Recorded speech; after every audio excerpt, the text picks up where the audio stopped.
Hello बच्चों, तो आज से हम शुरुआत करेंगे 11th क्लास केमिस्ट्री सब्जेक्ट पे। तो 11th क्लास केमिस्ट्री सब्जेक्ट में आपको कितने चैप्टर पढ़ने हैं, सबसे पहले उसका एक आइडिया ले लेते हैं। तो शुरुआत करते हैं, देखिएगा 11th क्लास केमिस्ट्री सिलेबस पे। तो जैसा कि आप जानते हैं कि केमिस्ट्री को हम 3 पार्ट में पढ़ते हैं, physical chemistry, organic chemistry and inorganic chemistry, है ना। तो फिजिकल केमिस्ट्री में यहाँ पर बेसिकली आपको 6 चैप्टर पढ़ने हैं। ये 6 चैप्टर जो है ये आपको यहाँ पर पढ़ने हैं, जिसमें से पहला चैप्टर जो है वो है basic concept of chemistry. Basic concept of chemistry में बेसिकली हम लोग जो प्रीवियस हमारे क्लासेस थी उसमें जो हमने बेसिक चीजें पढ़ी थी उन सारी चीजों को इस चैप्टर में देखेंगे, दोबारा फिर से देखेंगे, ठीक है। दूसरा चैप्टर हमारे पास में है स्ट्रक्चर ऑफ एटम। इसके बारे में भी आप थोड़ी बहुत चीजें जानते हैं, इसका थोड़ा सा एलोबरेट होके हम लोग इस चीज को यहाँ पर पढ़ेंगे। तीसरा यहाँ पर स्टेट ऑफ मैटर है। स्टेट बेसिकली जो मैटर की होती है वो 3 होती हैं, सॉलिड, लिक्विड और गैस होती है, लेकिन यहाँ पर हम गैस और लिक्विड के बारे में देखेंगे। सॉलिड के बारे में हम लोग 12th क्लास में देखेंगे, ठीक है। फिर अगला जो है वो है थर्मोडायनेमिक। थर्मोडायनेमिक्स बोला जरूर जाता है, लेकिन ये 2 चैप्टर का कॉम्बो फॉर्म होता है। एक पोर्शन में हम लोग थर्मोडायनेमिक देखते हैं और दूसरे पोर्शन में हम लोग थर्मोकेमिस्ट्री देखते हैं, ठीक है। 2 अलग अलग पोर्शन है, लेकिन चैप्टर जो होगा वो एक ही होता है, जिसको हम लोग थर्मोडायनेमिक कहते हैं। उसी तरीके से अगला जो चैप्टर है that is the equilibrium. Equilibrium भी बेसिकली एक चैप्टर बोला जाता है, लेकिन इसके अंदर भी 2 चैप्टर होते हैं, जिसमें एक होता है केमिकल और दूसरा होता है आयनिक इक्विलिब्रियम। तो केमिकल और आयनिक दोनों को एक साथ देखा जाता है एनसीईआरटी में, लेकिन जब यहाँ पर हम लोग पढ़ेंगे तो यहाँ पर दोनों को अलग अलग पार्ट में पढ़ेंगे। पहले केमिकल इक्विलिब्रियम पढ़ लेंगे, बाद में फिर हम लोग आयनिक इक्विलिब्रियम को पढ़ेंगे। लेकिन एनसीईआरटी की बात करें तो वहां पर इक्विलिब्रियम एक कंप्लीट चैप्टर है, जिसमें केमिकल और आयनिक दोनों होते हैं। अगला जो है वो रिडॉक्स रिएक्शन है। रिडॉक्स रिएक्शन आप जानते होंगे, ऑक्सीडेशन, रिडक्शन जो हम लोग पढ़ते हैं उनके बारे में यहाँ पर डिस्कस करते हैं। तो कुल मिलाकर आपको जो 6 चैप्टर है ये चैप्टर आपको फिजिकल केमिस्ट्री में देखने होते हैं। अब बात करते हैं इनऑर्गेनिक केमिस्ट्री में। इनऑर्गेनिक केमिस्ट्री में सबसे पहले क्लासिफिकेशन ऑफ एलिमेंट पढ़ते हैं। क्लासिफिकेशन ऑफ एलिमेंट का मतलब बेसिकली आप पीरियोडिक टेबल कह सकते हैं। पीरियोडिक टेबल आपने पहले भी पढ़ी हुई है, उसके बारे में आप थोड़ा बहुत जानते हैं। यहाँ पर भी हम उसी पीरियोडिक टेबल को दोबारा पढ़ेंगे और यहाँ पर जितने भी एलिमेंट उसमें पाए जाते हैं उनमें कौन कौन सी प्रॉपर्टीज होती हैं, इन सब चीजों के बारे में यहाँ पर डिस्कस करेंगे। उसके बाद में chemical bonding and molecular structure, ये चैप्टर जो है इनऑर्गेनिक का एक तरह से हार्ट है। यानी कि इनऑर्गेनिक जो है वो बेसिकली जनरेट होती है, जो फीलिंग आएगी इनऑर्गेनिक की वो यहाँ से आएगी केमिकल बॉन्डिंग से। क्योंकि केमिकल बॉन्डिंग में जितने भी एलिमेंट्स हैं वो किस तरीके के बॉन्ड का फॉर्मेशन करते हैं, क्या वो आयनिक बॉन्ड बनाते हैं, क्या वो कोवलेंट बनाते हैं, कोऑर्डिनेट बॉन्ड बनाते हैं, उन सारी चीजों को देखेंगे। हाइड्रोजन बॉन्ड कैसे बनता है इस चीजों को देखेंगे, और एग्जिस्टेंस कैसे होती है, स्ट्रक्चर कैसे डिफाइन होते हैं किसी भी कंपाउंड्स के या मॉलिक्यूल्स के, वो सारी जो चीजें होंगी वो यहाँ से देखेंगे। नेक्स्ट हाइड्रोजन यहाँ पर पढ़ेंगे। हाइड्रोजन आप जानते होंगे सबसे छोटा एलिमेंट होता है पीरियोडिक टेबल में। अब ये हाइड्रोजन कौन कौन से जगह पर यूज किया जाता है, हाइड्रोजन के क्या आइसोटोप होते हैं, हाइड्रोजन पेरोक्साइड कैसे बनता है, या उस हाइड्रोजन पेरोक्साइड का क्या क्या यूज है, उस चीज को यहाँ पर देखेंगे, ठीक है। उसी तरह से एस ब्लॉक एलिमेंट के बारे में हम लोग यहाँ पर डेप्थ में देखेंगे। S block element periodic table में आप लोग अच्छी तरीके से जानते हैं कि फर्स्ट और सेकेंड जो ग्रुप होते हैं वो वो कौन से होते हैं, उनकी प्रॉपर्टीज क्या होती है, उन सारी चीजों को यहाँ पर देखेंगे। उसी तरीके से पी ब्लॉक एलिमेंट के बारे में भी यहाँ पर डिस्कस करेंगे। पी ब्लॉक एलिमेंट में हम लोग 2 पोर्शन यहाँ पर देखेंगे, बोरॉन और कार्बन फैमिली। तो बोरॉन और कार्बन फैमिली के बारे में यहाँ डिटेल में देखा जाएगा। तो ये जो पोर्शन होता है ये पोर्शन आपका इनऑर्गेनिक केमिस्ट्री का हो जाएगा, ठीक है। अब बात करते हैं अगले स्टेप पे, ऑर्गेनिक केमिस्ट्री। ऑर्गेनिक केमिस्ट्री में बेसिकली जो 2 चैप्टर्स हैं वो हमारे लिए इंपॉर्टेंट है। ये कौन कौन से, फर्स्ट एंड सेकंड, यानी कि 12th एंड 13 जो चैप्टर है ये हमारे लिए इंपॉर्टेंट है। इस ऑर्गेनिक केमिस्ट्री में यहाँ लिखा है सम बेसिक कॉन्सेप्ट है, तो सम बेसिक कॉन्सेप्ट का मतलब यहाँ पर ऑर्गेनिक केमिस्ट्री में ऑर्गेनिक कंपाउंड कैसे बनते हैं, उनकी क्या क्या प्रॉपर्टीज होती है, इन सारी चीजों को यहाँ पर डिस्कस करेंगे। साथ ही आईयूपीएसी कैसे उनकी होती है, यानी कैसे उसका नाम लिखा जाता है, इसके बारे में डिस्कस करेंगे। आइसोमेरिज्म यहाँ पर देखेंगे, जीओसी 1 देखेंगे, जीओसी 2 देखेंगे, ये सारी चीजें जो होती है वो इस चैप्टर में डिस्कस की जाएगी। उसी तरह से एक और चैप्टर इसके साथ में जुड़ा हुआ है, वो है हाइड्रोकार्बन। हाइड्रोकार्बन की बात करें तो हाइड्रोकार्बन आप जानते हैं एल्कीन होता है, एल्कीन होता है और एल्काइल होता है, इसके बारे में आपको इस चैप्टर में पढ़ना होगा। और लास्ट में एक और होता है एनवायरमेंटल केमिस्ट्री। एनवायरमेंटल केमिस्ट्री हम लोग 9th-10th में भी थोड़ा बहुत देख के आते हैं, उसी का थोड़ा सा बेस यहाँ पर है, तो उस चीज को यहाँ पर देखेंगे। तो ओवरऑल आपको मैंने एक पूरा व्यू दिखा दिया कि 11th क्लास में आप कौन कौन से चैप्टर को पढ़ेंगे, ठीक है। तो टोटल आपको 14 जो है चैप्टर है वो आपको यहाँ पर पढ़ने हैं। तो चलिए आज हम जो शुरुआत करेंगे वो फर्स्ट चैप्टर से ही स्टार्ट करेंगे, और फर्स्ट चैप्टर हमारे पास कौन सा है, some basic concept of chemistry, यानी केमिस्ट्री के जो बेसिक कॉन्सेप्ट है उनके बारे में यहाँ पर देखेंगे, ठीक है। तो ये टॉपिक आपको बिल्कुल नया नहीं लगेगा, इस टॉपिक में काफी चीजें ऐसी होती हैं जो आप प्रीवियस जो क्लासेस थी उसमें आप इसको पढ़ के आए हो। जैसे कि अगर मैं बात करूं इसके सब टॉपिक पे बात करूं तो हमारे सब टॉपिक को अगर गौर से देखें तो पहला जो सब टॉपिक है वो है नेचर ऑफ मैटर। मैटर के बारे में आप जानते हैं, हालांकि यहाँ पर एक थोड़ा सा मैं इसके बारे में भी चीजों को एक्सप्लेन करूंगा। तो नेचर ऑफ मैटर आपको पढ़ना है। सिग्निफिकेंट फिगर आपको पढ़ना है। सिग्निफिकेंट फिगर आपको दो जगह पर पढ़ना पड़ता है, देखिएगा फिजिक्स में भी पढ़ना होता है और केमिस्ट्री में भी पढ़ना होता है, ज्यादा कोई डिफरेंस दोनों के बीच में नहीं है। तो यहाँ पर भी हम आपको बताएंगे और फिजिक्स वाले जो सर होंगे वो भी आपको बताएंगे। Law of chemical combinations, laws पढ़ने हैं यहाँ पर। लॉज आपने पढ़े होंगे, जैसे एवोगाड्रोस लॉ हो गया, कंजर्वेशंस लॉ हो गया, ठीक है, मल्टीपल प्रोपोर्शंस लॉ हो गया, एसेट्रा एसेट्रा, वो सारे लॉ जो होंगे वो एक बार यहाँ पर देखेंगे। डाल्टन एटॉमिक थ्योरी के बारे में भी आप लोग जानते हैं कि डाल्टन ने कौन सी थ्योरी दी थी, उसके बारे में भी थोड़ा सा आपको यहाँ पर और आइडियाज और एक्स्ट्रा पॉइंट डिफाइन करेंगे। एटॉमिक और मॉलिक्यूलर मास कैसे डिफाइन करते हैं ये चीज हम आपको यहाँ पर सिखाएंगे। और सबसे इंपॉर्टेंट पोर्शन जो है वो मोल कॉन्सेप्ट यहाँ पर आएगा, यानी कि इस चैप्टर्स में इतनी चीजें तो आप जानते हो, मोल कॉन्सेप्ट में भी आप जानते हो। मोल कॉन्सेप्ट में क्या जानते हो, मोल्स निकालना आप लोग जानते हो, नंबर ऑफ एटम निकालना जानते हो, ठीक है, नंबर ऑफ मॉलिक्यूल्स निकालना जानते हो, नंबर ऑफ आयंस निकालना जानते हो, यानी कि काफी चीजों के बारे में आप जानते हो। लेकिन उस जगह पर सिर्फ फॉर्मूले का यूज होता है, लेकिन यहाँ क्या होता है, यहाँ पर काफी चीजें एक्स्ट्रा आपको मिलेंगी, क्योंकि ये चैप्टर ऐसा होता है जो फिजिकल केमिस्ट्री का बेस होता है। ऐसे मान के समझ सकते हैं कि फिजिकल केमिस्ट्री में हर चैप्टर में मोल आएगा, तो इसलिए इस पॉइंट को हमें बहुत अच्छी तरीके से यहाँ पर पढ़ना होगा, क्योंकि ये चीज अगर आपको थोड़ा सा कंफ्यूजन हो गया, थोड़ा सा कम अगर समझ में आई, तो इसका मतलब आप ये मान के चले कि आगे वाले चैप्टर में आपको प्रॉब्लम हो सकती है, ठीक है। तो ये चीज थोड़ा सा आपको ध्यान रखना। तो ओवरऑल मैंने आपको यहाँ पर सब जो टॉपिक है उनका भी व्यूज आपको दे दिया कि सम टॉपिक कौन कौन से यहाँ पर है, ठीक है। तो अब हम शुरुआत किससे करेंगे, तो शुरुआत हम लोग यहाँ से आज जो करने वाले हैं वो शुरुआत हम करेंगे मैटर से। तो चलिए उसकी एक चीजों को एक झलक देख लेते हैं कि ये मैटर कैसे डिफाइन करते हैं। तो मैटर के बारे में बात करते हैं, तो मैटर बेसिकली क्या होता है, चलो पहले इसी के बारे में डिस्कस कर लेते हैं।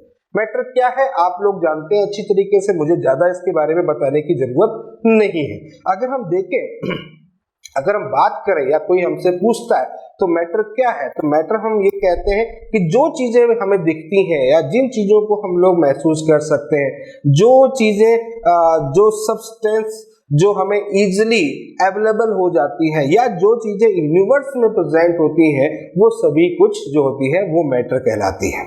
होता है कि नहीं होता है, ये बात समझ में आती है भाई। किसी चीज को हम छू के पहचान सकते हैं, किसी चीज को हम थ्रू द स्मेल हम पहचान सकते हैं, किसी चीज को थ्रू द टेस्ट हम पहचान सकते हैं, ठीक है, या किसी को टच करके सेंसेस कुछ भी कर सकते हैं। यानी कहने का मतलब ये है कि कोई भी ऐसा सब्सटेंस या ऐसी चीज जो प्रेजेंट है, जो एग्जिस्ट करती है यूनिवर्स में, that is called to matters. अब मैटर के बारे में हम ऐसे कह सकते हैं कि ये जो पेन है वो मैटर है, ये जो बोर्ड है वो मैटर है, आपकी जो बुक्स है वो मैटर है, कुर्सी हो गई, मेज हो गई, एसेट्रा एसेट्रा, जो भी चीजें प्रेजेंट है यूनिवर्स में वो सभी कुछ मैटर है।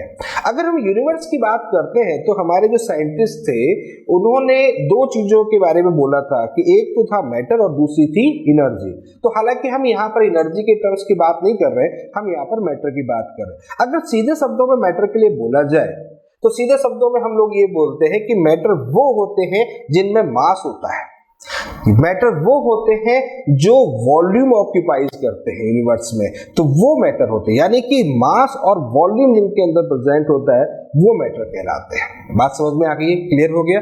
पॉइंट क्लियर है ना? मैटर क्या होते हैं? अगर हम सीधे सीधे शब्दों में कहें कि भाई जिनमें मास होता है और जो वॉल्यूम ऑक्यूपाई करते हैं वो मैटर होते हैं। ठीक है, तो अब हम यहाँ पर मैटर को बेसिकली कितने पार्ट में क्लासिफाई करते हैं पढ़ने के लिए, तो हम यहाँ पर मैटर को दो पार्ट में पढ़ते हैं। दो पार्ट में क्लासिफाई किया गया। First is the physical classification and second is the chemical classification.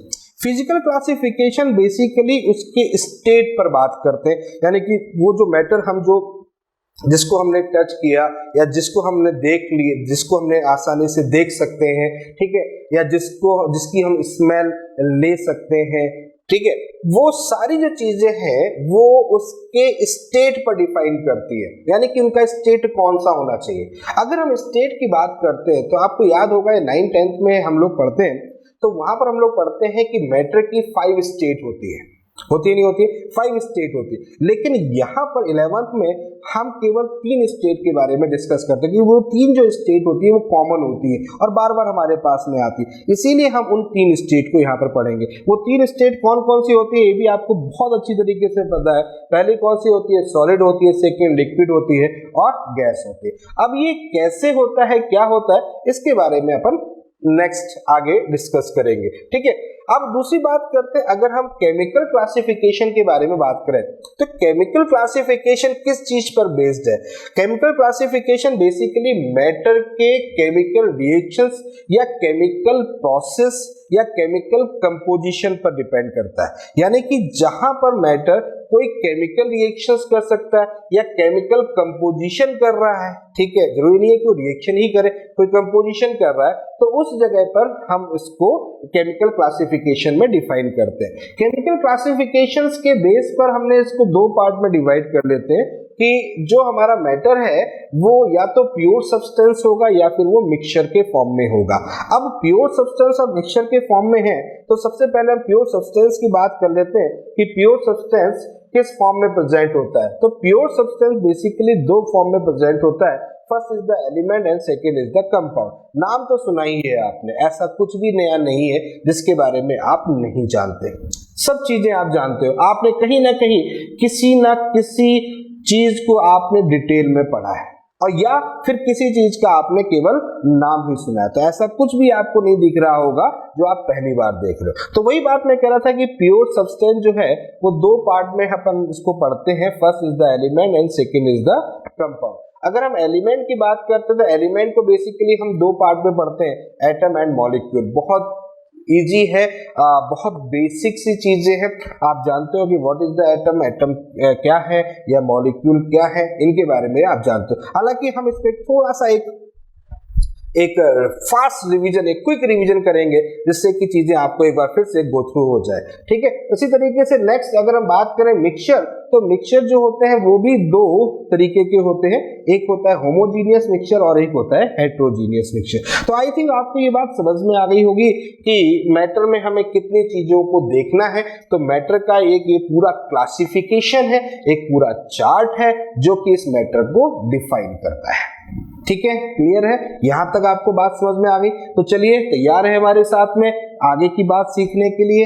एक एक पॉइंट को हम थोड़ा सा फास्ट रिकैप लेके चलेंगे जिसके कारण से आपको सारी चीजें एक बार थोड़ा सा समझ में आ जाएंगी और आगे के लिए आपको हेल्प मिलेगी। तो ओके, शुरुआत करते हैं अपन लोग। सबसे पहले बात करते हैं फिजिकल क्लासिफिकेशन, यानी कि बात करते हैं स्टेट ऑफ मैटर। तो जैसे कि मैंने अभी आपसे थोड़ी देर पहले बोला कि स्टेट ऑफ मैटर में बेसिकली 5 स्टेट होती है, लेकिन हम यहां पर कितनी स्टेट पढ़ते हैं? 3 स्टेट पढ़ते हैं। कौन कौन से स्टेट पढ़ते हैं? सॉलिड, लिक्विड और गैस। जानते हैं आप अच्छी तरीके से। अच्छा, अब मैं आपसे कहूं कि किसी मैटर की जो 3 स्टेट है, ये तीनों जो स्टेट है वो किस चीज पर बेस्ड है? तो आप ये कहेंगे कि किसी मैटर की स्टेट उसके प्रेजेंट जो पार्टिकल्स है, जिसको हम कंस्टिट्यूएंट्स पार्टिकल्स भी बोलते हैं, उन पर, उनके बीच में लगने वाले फोर्स ऑफ अट्रैक्शन पर डिपेंड करती है। हाँ या ना? यही तो बोलेंगे। यानी कि स्टेट जो है किसी मैटर की, वो किन बात पर डिपेंड करती है कि उसके जो कंस्टिट्यूएंट पार्टिकल्स हैं उनके बीच में फोर्स ऑफ अट्रैक्शन कैसे लग रहा है, इस पर डिपेंड करता है। जैसे कि अगर हम बात करते हैं सॉलिड में, बात करते हैं, अगर हम बात करें सॉलिड में, तो सॉलिड में अगर हम देखें तो मान लेते हैं ये पार्टिकल हमारे पास में, ये पार्टिकल सॉलिड्स के, किसी मैटर के पार्टिकल्स हैं, यहां पर लिक्विड के पार्टिकल्स हैं, ये मैटर, ये लिक्विड के पार्टिकल, गैस के मान लेते हैं, ये आपके पास में है। यहां तक कोई दिक्कत नहीं।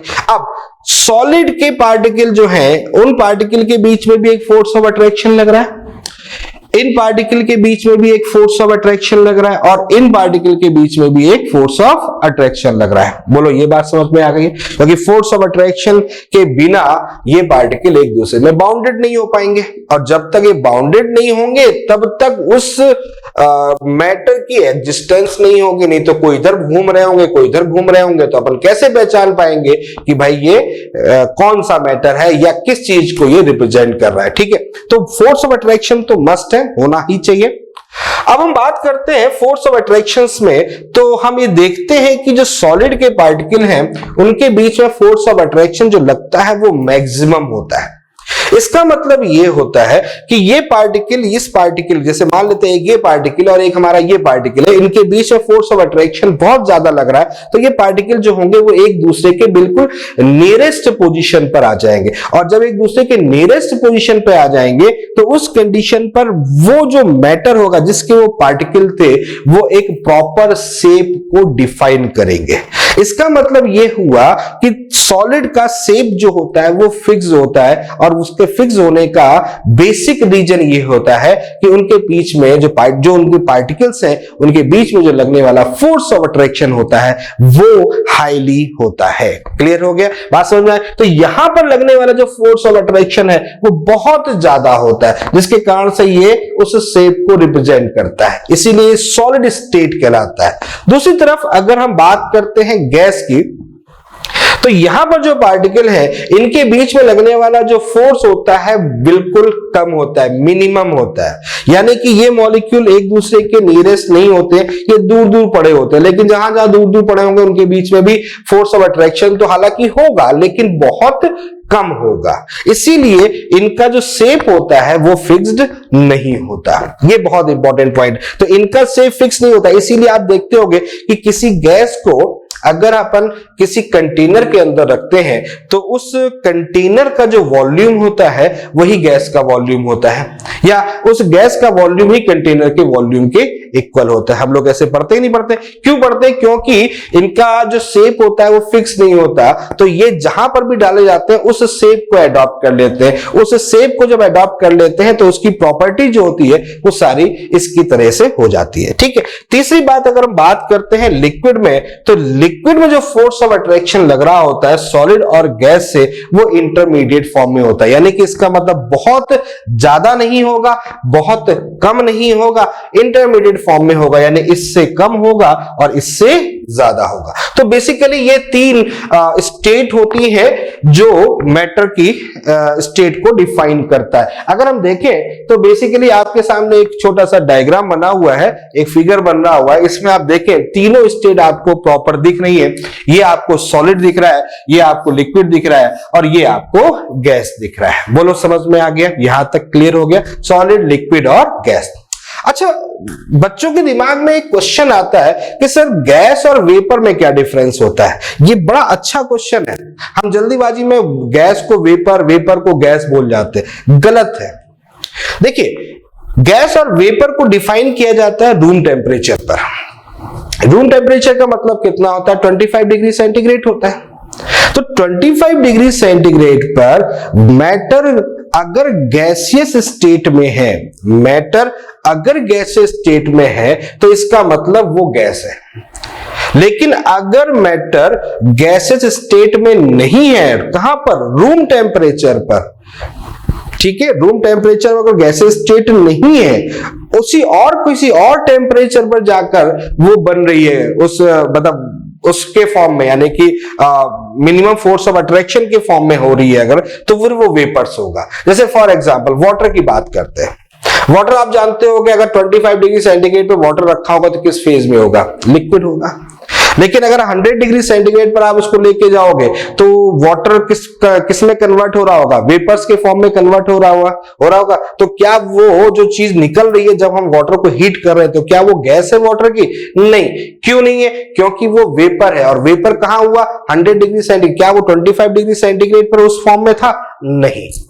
तो गैस वो होते हैं वो स्टेट, यानी किसी भी मैटर की स्टेट, गैस अगर 25 डिग्री सेंटीग्रेड पर है तो वो गैस है, नहीं तो वो गैस नहीं है, उसके ऊपर जाकर वो वेपर्स के फॉर्म में होगी। ये बेसिक डिफरेंस होता है, तो ये कंफ्यूजन आपको कभी नहीं होना चाहिए। ओके, समझ में आ गया? तो इतनी बात आपको क्लियर हो गई कि किस तरीके से इसको डिफाइन करते हैं और कौन कौन सी स्टेट होती है। ओके, चलो आगे बात करना स्टार्ट करते हैं। अब अगले मुद्दे की तरफ चलते हैं। तो अगला मुद्दा हमारा क्या है?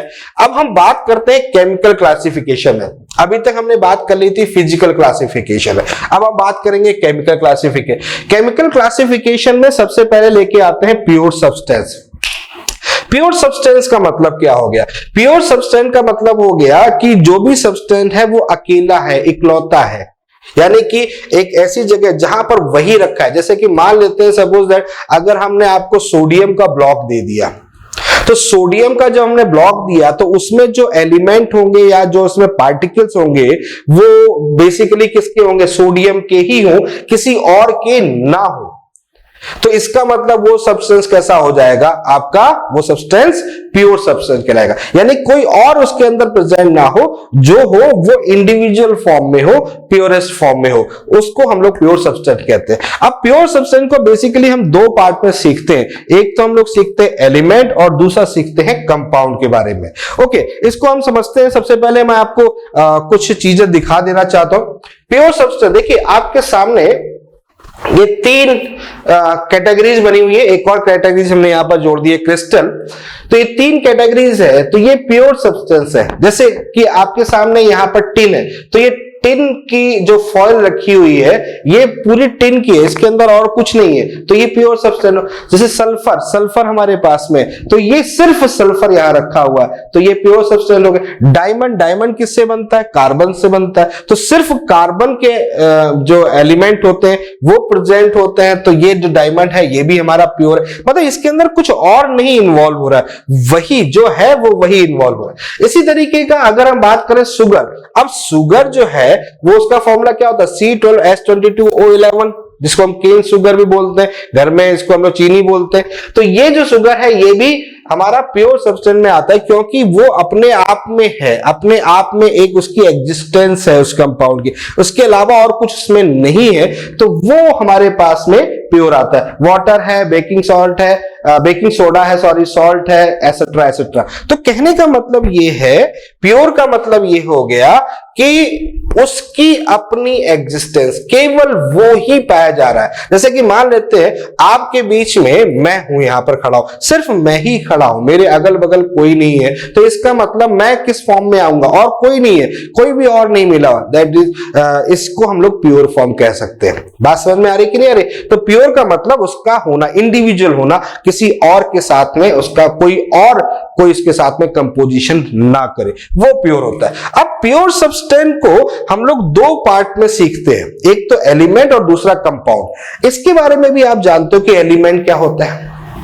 तो जैसे कि मैंने अभी थोड़ी देर पहले बोला था, मैंने आपसे बोला कि मैंने आपको सोडियम का ब्लॉक दे दिया। अब सोडियम का जो ब्लॉक दिया, उस ब्लॉक में सिर्फ सोडियम के ही तो पार्टिकल होंगे, यानी कि वन टाइप के पार्टिकल्स हैं, सेम टाइप के पार्टिकल्स प्रेजेंट है, तो सेम टाइप के जो पार्टिकल होंगे that is called to element, यानी कि वन काइंड ऑफ पार्टिकल्स। इस बात को ध्यान रखिएगा।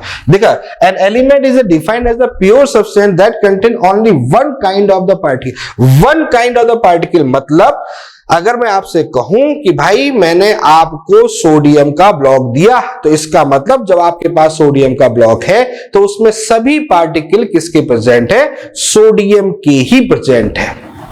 ठीक है, तो इसलिए वो जो टर्म होगा वो एलिमेंट कहलाएगा। यहां तक बात समझ में आ रही है? क्लियर हो रहा है? कोई डाउट तो नहीं है? तो एलिमेंट का मतलब ये कि वहां पर केवल उसी टाइप के पार्टिकल वहां पर प्रेजेंट हो, कोई और उसके साथ में ना हो। दूसरा, अगर मैं कंपाउंड की बात करता हूं तो कंपाउंड में क्या होता है?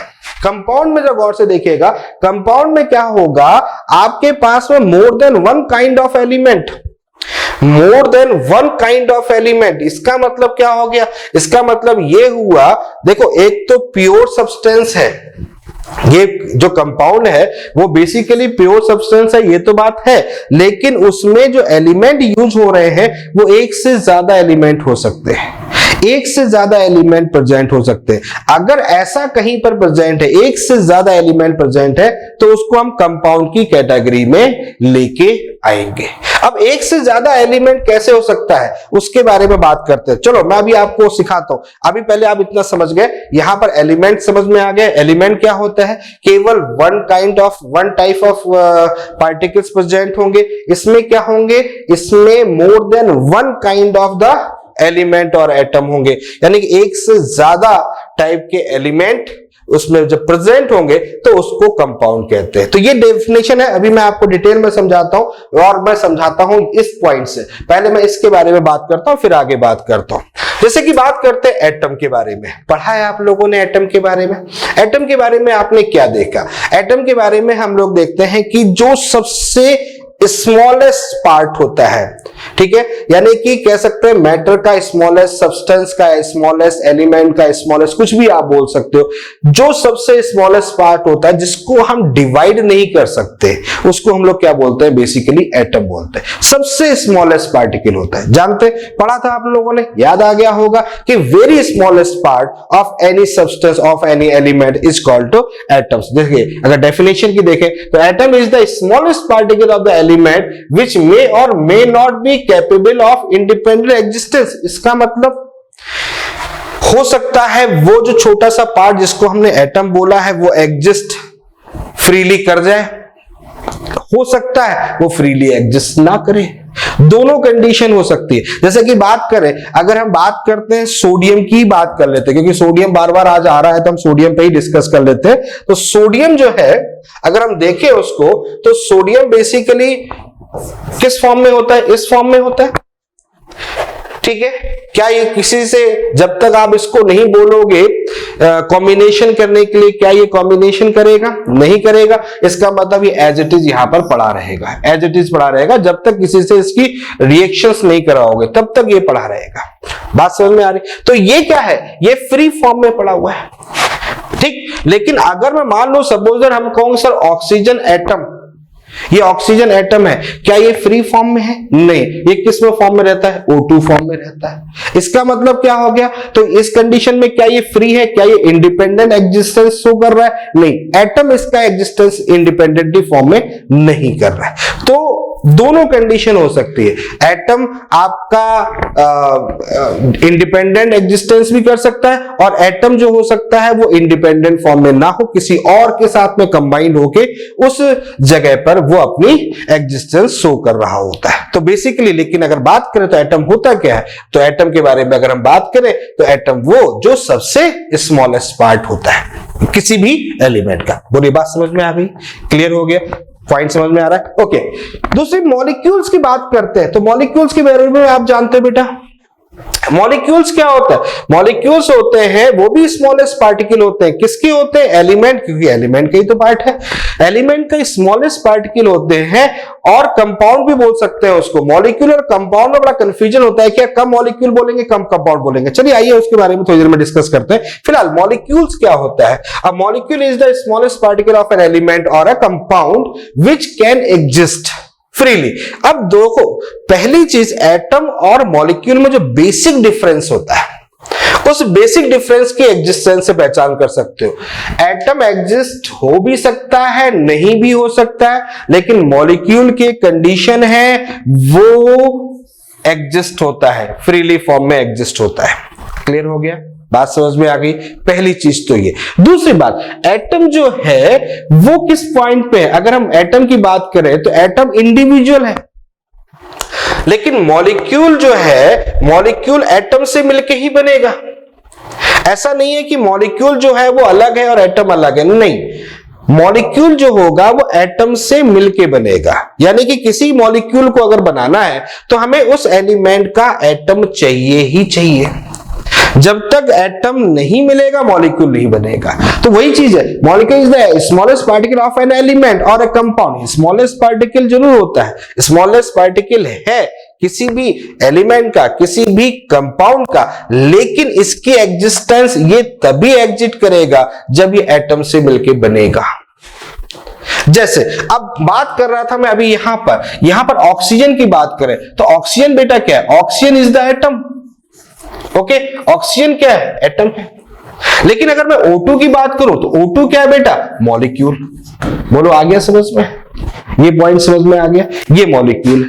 तो O2 और O में डिफरेंस है। O2 में क्या हुआ है? दो ऑक्सीजन एटम कंबाइंड हुए तब ये मॉलिक्यूल बना, लेकिन इसमें क्या है? ये इंडिविजुअल फॉर्म में है। अब क्वेश्चन उठता है कि क्या उस कंडीशन में जो हमारे पास में मॉलिक्यूल है, क्या वो दो सेम एटम से मिलके बन सकता है? नहीं।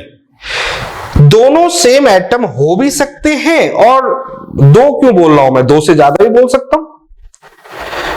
दो एटम या दो इससे ज्यादा जो एटम है वो सेम भी हो सकते हैं और डिफरेंट भी हो सकते हैं। जैसे कि मान लेते हैं कार्बन और ऑक्सीजन की बात करते हैं तो CO बना रहा है, तो CO क्या है? ये मॉलिक्यूल है कि नहीं? CO मॉलिक्यूल है। अब CO जो मॉलिक्यूल है उस कंडीशन में अगर मैं बात करूं तो ये कार्बन और ऑक्सीजन एटम से मिलकर बना हुआ है। क्लियर हो रहा है? तो कार्बन ऑक्सीजन मिलकर बना हुआ तो ये मॉलिक्यूल हो गया। अब यहां पर एक बड़ा टिपिकल पॉइंट है, उसके बारे में भी डिस्कस कर लेता हूं। जैसे कि मान लेता हूं आपके पास हाइड्रोजन था, आपने क्या किया? हाफ मोल ऑफ ऑक्सीजन से रिएक्शन किया। बहुत गौर से सुनिएगा बात को, ये कंफ्यूजन होता है, इसको एक एक चीजों को समझने की कोशिश करिए। हाइड्रोजन ने ऑक्सीजन से रिएक्शन किया, क्या बन गया? H2O बनेगा। बोलो बेटा, होगा कि नहीं होगा?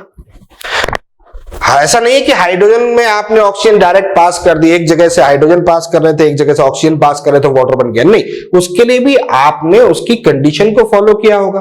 कंडीशन का मतलब प्रेशर होना चाहिए, टेम्परेचर होना चाहिए, ठीक है। अगर कैटलिस्ट की रिक्वायरमेंट हो रही है तो वो होना चाहिए। मतलब इन सब का एक इन्वायरमेंटल सेट होना चाहिए, मतलब जो कंडीशन है वो प्रॉपर सेट होनी चाहिए।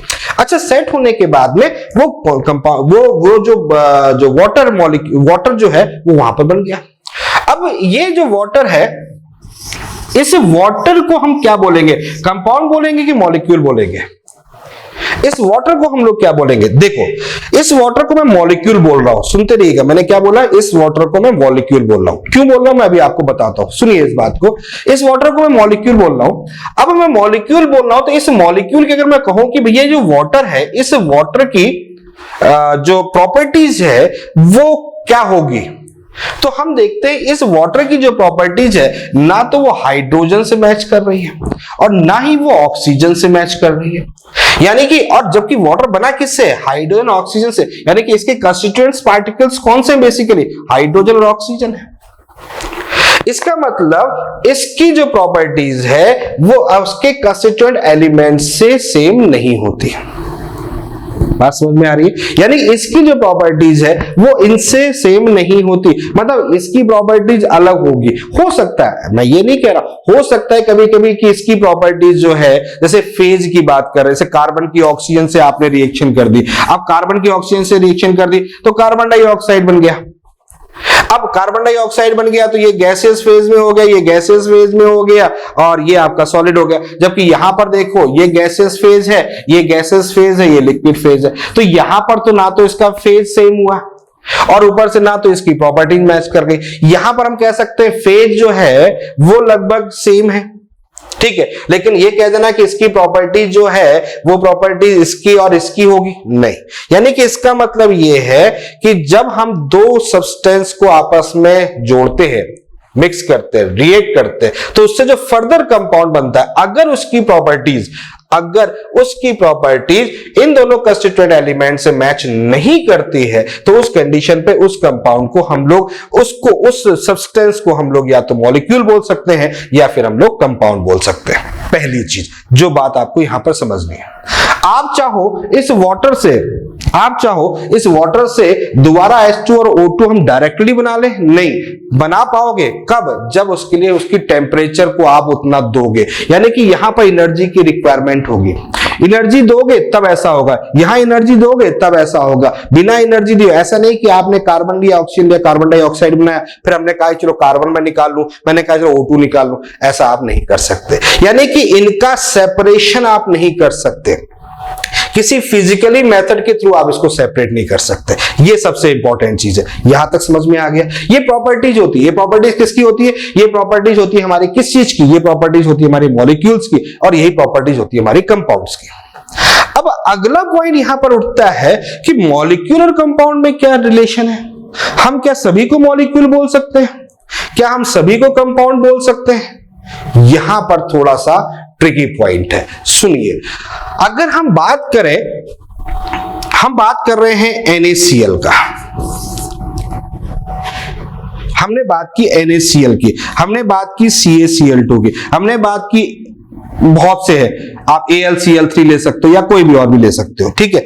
हमने बात की इन कंपाउंड्स की, इन सब्सटेंस की, सॉरी, ठीक है। तो मैंने आपसे पूछा कि ये क्या है, तो आप कहोगे सर हमें नहीं पता, क्योंकि आपने तो बताया नहीं कि मॉलिक्यूल है कि कंपाउंड है।